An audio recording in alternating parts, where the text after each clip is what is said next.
अमावस्या और पूर्णिमा, दो बहनों की कहानी। एक राज्य में एक राजा और एक रानी रहते थे, जिनकी 4 संतानें थी। 2 लड़के और 2 लड़की। एक लड़की का नाम पूर्णिमा तथा दूसरी लड़की का नाम अमावस्या था। पूर्णिमा घर के कामों में निपुण थी और घर का पूरा काम करती थी और भगवान की पूजा अर्चना भी किया करती थी। इसके अतिरिक्त वह गौ माता की सेवा भी किया करती थी। और उसकी दूसरी बहन अमावस्या ना ही घर का कोई काम करती थी, ना ही भगवान की पूजा अर्चना करती थी और ना ही गौ माता की सेवा करती थी। पूर्णिमा सर्वगुण संपन्न थी।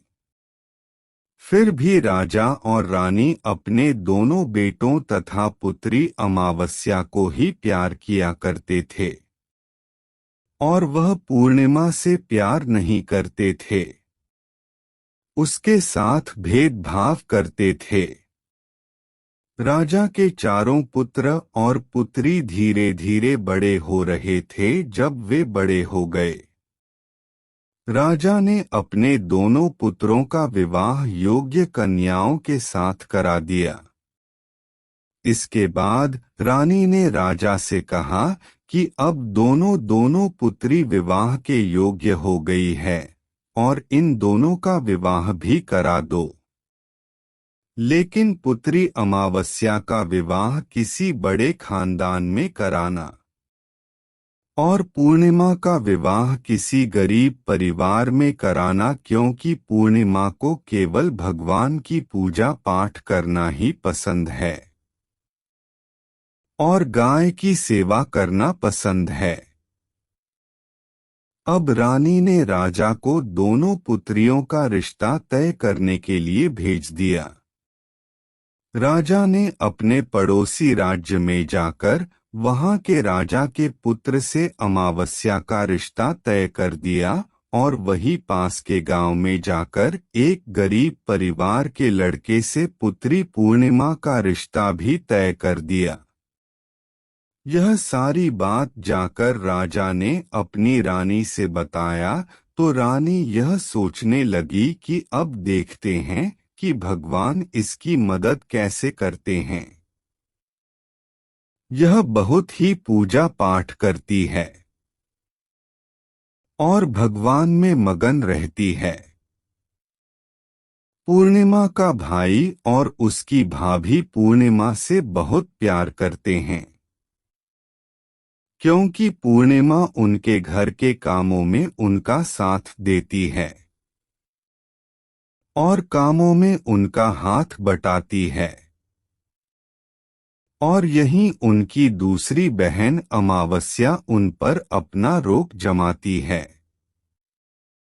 और घर का कोई कार्य नहीं करती। कुछ समय बीत जाने के बाद दोनों पुत्रियों का विवाह हो जाता है। राजा और रानी विवाह के बाद अपनी दोनों पुत्रियों को विदाई देते हैं।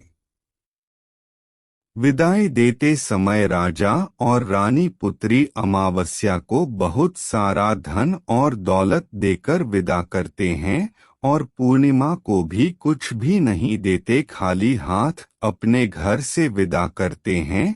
इसके बाद दोनों बहनें अपने अपने ससुराल को चली जाती हैं। कुछ दिन बीत जाते हैं और एक दिन अमावस्या अपने घर पर शिव जी की कथा रखती है, जिसमें वह सभी गांव वाले को निमंत्रण देती है और अपनी बहन पूर्णिमा को नहीं बुलाती। जब गांव की सभी औरतें अमावस्या के यहाँ जाती है तो यहाँ सब दृश्य पूर्णिमा अपने घर के दरवाजे के बाहर बैठकर देख रही होती है। तब वहां से गुजर रही औरतें पूर्णिमा से कहते हैं कि तुम्हारी बहन के यहाँ शिव जी की कथा रखी है, क्या तुम नहीं चलोगी? पूर्णिमा ने कहा, मुझे निमंत्रण नहीं आया है, मैं नहीं जा सकती। सभी गांव की औरतों ने पूर्णिमा से कहा, बुलाया नहीं तो क्या हुआ, भगवान शिव की कथा है, तुम हमारे साथ चलो। गांव की सभी औरतों की बात मानकर पूर्णिमा भी उनके साथ भगवान शिव की कथा में अमावस्या के घर चली जाती है। जब अमावस्या की नजर पूर्णिमा पर पड़ती है तो वहां कहती है कि तुम यहाँ कैसे चली आई, मैंने तो तुम्हें बुलाया नहीं था। खैर कोई बात नहीं, अब तुम आ ही गई हो तो चुपचाप बैठी रहना। और यह कहते हुए अमावस्या ने पूर्णिमा की गरीबी का भी मजाक उड़ाया। पूर्णिमा की आंखों में आंसू आ गए और रोते रोते मन ही मन में पूर्णिमा भगवान शिव से विनती करती है, हे भगवान, क्या पूजा पाठ करना गलत है, गौ माता की सेवा करना गलत है, आखिर मेरी गलती क्या है, आप मुझ पर अपनी कृपा दृष्टि कब बनाएंगे। पूर्णिमा बार बार भगवान शिव से यही कहती रहती। इतने में शिव कथा पूरी हो जाती है और अमावस्या भगवान का प्रसाद बांटने लगती है। वह सभी लोगों को प्रसाद देती है, लेकिन पूर्णिमा को वहां प्रसाद नहीं देती। पूर्णिमा बिना प्रसाद के ही अपने घर लौट जाती है। रास्ते में वह यहाँ सोचते हुए चलती है कि यदि बच्चे उससे कथा का प्रसाद मांगेंगे तो वह उन्हें क्या जवाब देगी। उसने सोचा था कि वह अपने मायके, अपने भाई और भौजाई के यहाँ जाएगी और वहां जाते हुए वहां बच्चों के लिए कुछ लेकर जाएगी। ऐसा सोचते हुए वहां अपने घर वापस लौट आई। घर वापस लौटकर आने के बाद वह अपने पति और बच्चों से कहती है कि वह अपने मायके जा रही है। पति ने कहा, ठीक है, और कुछ समय के बाद पूर्णिमा अपने मायके के लिए रवाना हो गई। चलते चलते रास्ते में एक चबूतरा आया जिस पर तुलसी का पौधा लगा था। उस चबूतरे पर एक बूढ़ी अम्मा बैठी हुई थी। वह कोई और नहीं, साक्षात तुलसी माँ थी। उस बूढ़ी माता ने पूर्णिमा से कहा, बिटिया तुम कौन हो और कहाँ जा रही हो। पूर्णिमा अपना परिचय देती है। परिचय देने के बाद बूढ़ी औरत ने पूर्णिमा से कहा कि यहाँ तुलसी का पौधा सूख रहा है, इसमें थोड़ा सा पानी डाल दो और इस चबूतरे की साफ सफाई कर दो जिससे मुझे थोड़ी ठंडक मिलेगी। पूर्णिमा ने कहा कि ठीक है माँ, मैं तुलसी में पानी डाल देती हूँ और यहाँ की साफ सफाई भी कर देती हूँ। पूर्णिमा ने साफ सफाई करने के बाद बूढ़ी अम्मा को भी नहला दिया और बूढ़ी अम्मा की भी सेवा की। उनके पैर दबाए और बूढ़ी अम्मा से कहा कि माँ जी, और बताइए मैं आपकी क्या सेवा करूं, और कोई काम है तो बता दीजिए, मैं कर दूंगी। बूढ़ी अम्मा ने कहा, कुछ नहीं, अब तुम जाओ और वापस आते समय मुझसे मिलते हुए जाना। पूर्णिमा ने बूढ़ी अम्मा से कहा, ठीक है माँ जी, मैं जाती हूँ। और वह अपने मायके के घर पहुंच जाती है। वहां पर पूर्णिमा के भाई और भाभी उसे देखकर बहुत खुश हो जाते हैं और वे पूर्णिमा की बहुत खातिरदारी करते हैं और उससे बहुत सारी बातें करते हैं और कहते हैं कि बच्चों को भी साथ में लेकर आती तो बहुत अच्छा होता। अब कुछ समय के बाद पूर्णिमा ने वापस अपने ससुराल जाने को कहा तो उसकी भाभी ने उसके लिए एक साड़ी दी और खेलों में बच्चों के लिए कपड़े और खाने पीने की कुछ चीजें रख दी और कहा कि तुम बहुत दिनों के बाद आती हो। और पूर्णिमा की भाभी ने यह थैला पूर्णिमा के हाथ में दे दिया और कहा कि जाओ और जल्दी वापस आना। इसके बाद पूर्णिमा वहां से अपने ससुराल के लिए रवाना हो गई और उसी की नदी के किनारे पहुंची और नाव में बैठकर दूसरे किनारे पर उतर गई। वहां पर उतरने के बाद वहां पर उसे वही बूढ़ी अम्मा मिली जो साक्षात गंगा मैया थी। उस बूढ़ी अम्मा ने पूर्णिमा को एक थैला दिया और कहा कि इसे तुम अपने घर जाकर ही खोलना। अब पूर्णिमा के पास बहुत थैले हो गए थे। उन्हें लेकर पूर्णिमा वहां से रवाना हुई। आगे कुछ दूर चलने पर काली माँ का मंदिर आया। वहां पर काली माँ बूढ़ी माँ के रूप में विराजमान थी। उसने कहा, आ गई बेटी पूर्णिमा। पूर्णिमा ने कहा, हाँ माजी मैं आ गई। तो काली माँ ने उसे एक थैला दिया और कहा, तुम यहाँ थैला अपने घर जाकर खोलना। अब पूर्णिमा के पास 3 थैले हो गए थे। तीनों थैली लेकर पूर्णिमा आगे बढ़ी। कुछ दूर जाने पर शिव जी का मंदिर आया जहां बूढ़े बाबा के रूप में शिव जी स्वयं विराजमान थे। बूढ़े बाबा ने कहा, पूर्णिमा तुम वापस आ गई। पूर्णिमा ने कहा, हाँ बाबा मैं वापस आ गई। बूढ़े बाबा ने भी पूर्णिमा को एक थैला दिया और कहा कि यह थैला तुम घर जाकर ही खोलना। पूर्णिमा ने कहा, ठीक है बाबा। अब पूर्णिमा के पास 4 थैले हो गए थे।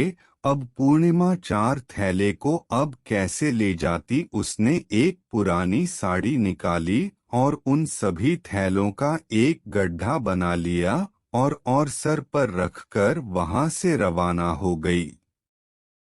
कुछ दूर जाने के बाद उसे तुलसी माँ बूढ़ी औरत के रूप में मिलती है और कहती है, पूर्णिमा तुम आ गई। पूर्णिमा कहती है, हाँ माजी में आ गई। वह बूढ़ी औरत भी उसे एक थैला देती है और कहती है कि यह थैला तू अपने घर जाकर ही खोलना।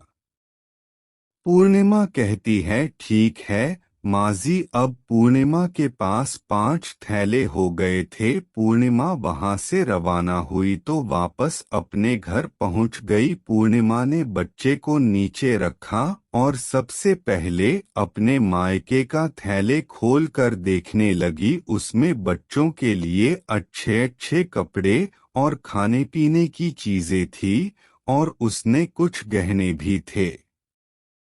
पूर्णिमा ने कपड़े अपने बच्चों को दे दिए और खाने पीने की चीजें भी बच्चों को दे दी। बच्चे यह सब पाकर बहुत खुश थे।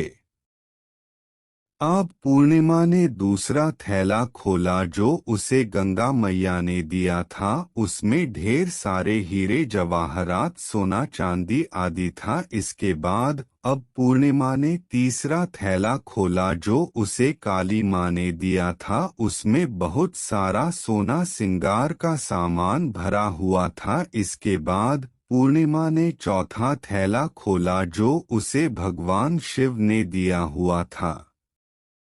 उसमें बहुत सारा धन संपत्ति भरा हुआ था और बहुत सारी खुशियां भरी हुई थी। इसके बाद अब पूर्णिमा ने 5वां थैला खोला जो उसे तुलसी माँ ने दिया था। उसमें चावल दाल और 7 प्रकार की खाने की चीजों से भरा हुआ था। अब पूर्णिमा के घर में किसी भी चीज की कमी नहीं थी। उसका घर धन धान्य से भरा हुआ था और परिपूर्ण था। अब पूर्णिमा और उसका परिवार सुख में जीवन व्यतीत करने लगा।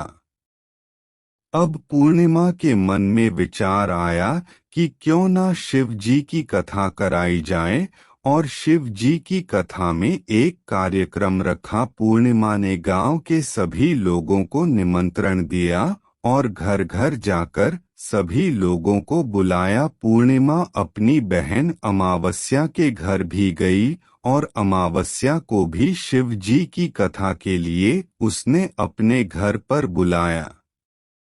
जब अमावस्या पूर्णिमा के घर शिव जी की कथा में आई तो उसने देखा कि पूर्णिमा के घर में किसी भी चीज की कोई कमी नहीं है। इतना सारा धन दौलत देखकर अमावस्या आश्चर्यचकित हो गई। उसने पूर्णिमा से कहा कि तुम्हारे घर में इतनी धन और दौलत कहाँ से आई? पूर्णिमा ने कहा, देखो बहन, तुमने शिव जी की कथा में मुझे नहीं बुलाया था, फिर भी मैं चली आई और तुमने मुझे प्रसाद तक नहीं दिया और मेरी गरीबी का मजाक भी उड़ाया। उसके बाद मैं अपने घर आ गई और घर आते हुए मन ही मन में सोच रही थी कि अपने मायके जाऊंगी, और मैं अपने मायके चली गई और जो कुछ घटना इस बीच हुई वह सभी घटना अपनी बहन अमावस्या को बताती है। तो अमावस्या कहती है कि तुम भी मुझे प्रसाद मत दो और मुझे डांट लो, लेकिन पूर्णिमा ने कहा कि यह तो भगवान का प्रसाद है, मैं तो सबको दूंगी और तुम्हें भी दूंगी। फिर भी अमावस्या ने प्रसाद नहीं लिया और वह सीधे अपने घर चली गई। घर जाकर अपने बच्चों से कहकर वहां अपने मायके जाने के लिए तैयार हो गई और मायके के लिए निकल गई। उसे भी रास्ते में चलते चलते तुलसी माँ मिली, जो चबूतरे पर बूढ़ी माँ के रूप में बैठी हुई थी। बूढ़ी माँ ने अमावस्या से कहा कि बेटी, कौन हो तुम और कहाँ जा रही है? अमावस्या ने अपना परिचय दिया। बूढ़ी माँ ने कहा, बेटी, यह तुलसी का पौधा सूख रहा है, इसमें थोड़ा सा पानी डाल दो और इस चबूतरे की साफ सफाई कर दो। इस पर अमावस्या ने कहा, बुढ़िया, तुझे दिखाई नहीं दे रहा कि मैंने इतनी महंगी साड़ी पहन रखी है, यह गंदी हो जाएगी? ऐसा कहकर वह वहां से आगे चली गई। आगे जाने पर उसे भगवान शिव मिले, जिसे भी उसने ऐसा ही कहा। उसके बाद आगे जाने पर उसे काली माँ मिली, जिससे भी उसने यही सारी बातें कहीं। आगे जाने पर उसे गंगा मिले, जिसे भी उसने यही सब कहा और आगे चली गई। इसके बाद अमावस्या जब नाव में बैठने लगी तो उसे नाव में फूलों की जगह कांटे भरे थे, जो उसके पैरों में चुभ रहे थे। किनारे पर उतरकर वहां अपने मायके चली गई। जब वहां उसे उसकी भाभियों ने तथा भाइयों ने देखा तो मन ही मन में कहने लगे कि काम की ना काज की, ढाई मन अनाज की। अब आ ही गई हो तो ठीक है। पूर्णिमा तो हमारे कामों में हाथ बटाती थी, यह कोई काम करेगी तो नहीं। अब उन्होंने खाना बनाया और खा पीकर सभी सो गए। अमावस्या जब सुबह उठी और अपनी भाभियों से कहा कि मैं अपने ससुराल जा रही हूँ, उन्होंने कहा कि ठीक है, जाओ। अमावस्या बोली, पूर्णिमा को तो तुमने एक थैला दिया था और मुझे कुछ नहीं दोगे क्या भाई? और भाभी ने कहा कि तुम घर जाओ, थैले तुम्हारे घर पहुंच जाएगा। फिर अमावस्या वहां से निकल गई और नदी के किनारे पर पहुंची। वहां गंगा मैया बूढ़ी औरत का रूप धारण करके बैठी हुई थी। बूढ़ी माँ ने कहा, आ गई बेटी? तो उसने कहा, हाँ मैं आ गई। अमावस्या ने कहा, तुमने पूर्णिमा को एक थैला दिया था और मुझे नहीं दोगी क्या? बूढ़ी अम्मा ने कहा, तुम घर जाओ, थैले तुम्हारे घर पहुंच जाएगा। इसके बाद आगे जाने पर उसे काली मैया मिली, जिसने भी अमावस्या को यही कहा। इसके बाद आगे जाने पर उसे शिव भगवान मिले, जिन्होंने भी अमावस्या से यही कहा। इसके बाद आगे जाने पर उसे तुलसी माँ मिली और उसने भी अमावस्या से यही कहा, तुम घर जाओ, थैले तुम्हारे घर पहुंच जाएगा।